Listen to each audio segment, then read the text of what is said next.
I'm Andrew Smith from the Open University ASC and ITC.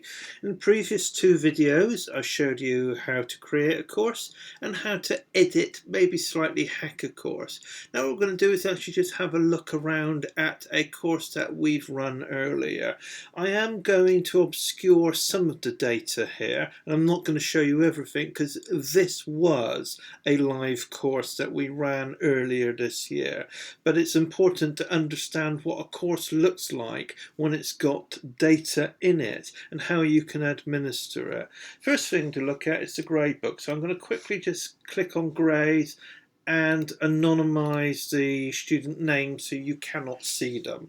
It'll take a moment to load because there is about 1,000 students in this course. I'm not expecting you to have 1,000 students. Most academies helpfully have anywhere from 10 to 30 students in the course.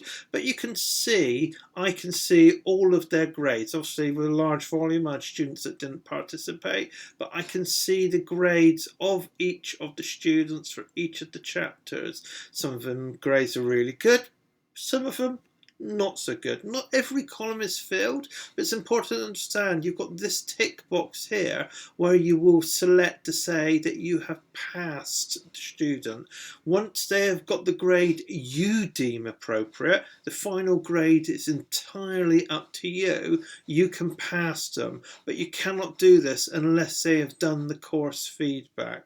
The course feedback is there for Cisco's benefit so they can analyse the performance of their network and academy program. To be fair, this is the price of free. They're giving so much away, they want to analyse it. We need the students to complete this. If they don't get to do the final exam. Fair is fair. But you've got other exams and you can actually get a feel for their overall performance. What is very useful is there is a lot of data here. I'm not going to scroll through all of it, but you can export this as a CSV. So you will get to see everything, all the data for the students. Many of you where you're managing student tracking and student performance and maybe even using some of these grades as an indicator of grading for your own organisation's qualification requirements, then this is an incredibly useful tool.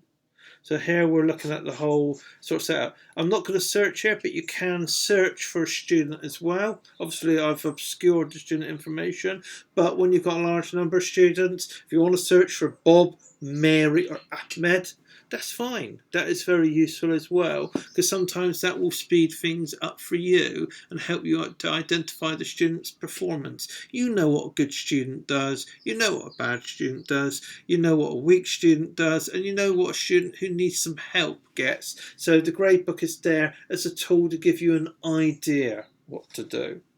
What is also incredibly useful is the course analytics. They're not live as in up to the minute, but they're live as in up to the day, what is going on across the whole course. So I'm just waiting for this to load. It will take a moment. So I can see the performance across the whole population. Now, this is measuring this at 40,000 views. So this is large scale data for 1,000 students, but I can see all of the participations and all of the performance across the whole group. So I can get a feel for my group's performance. You'll get, over time, you'll get to know this, but you can see their submissions. Yeah, whether they're on time. Obviously, I've got a large population here, so not everybody participated. But I can also see the grade book. So you just saw a peek at the bottom. I'm not going to keep showing that to you. But basically, I can also see the students, their own individual participations as well. And if you choose to scroll down, you can click on an individual student and look at what they're doing. And again, over time, get a feel. So if a student says, "Honest sir, miss, I am studying hard," really, and you're not seeing as many participations as the other students, you might be able to call them out. Equally, if you've seen that student's doing well, yeah, even though you haven't seen them for a couple of weeks and you've seen that they're still reading the material, you know that's a good thing. This isn't scientific that it will give you an accurate predictor, but this is useful as giving you a reasonable indicator of what is going on with each individual student on a course. So You can look at their gradebook, sort of get an idea of their performance, and you can also look at the analytics as well to get a feel for their progression, their achievement, and their engagement. But I would say for both, don't treat it as a science. They're just very, very useful tools that give you an indication of what is going on within each course.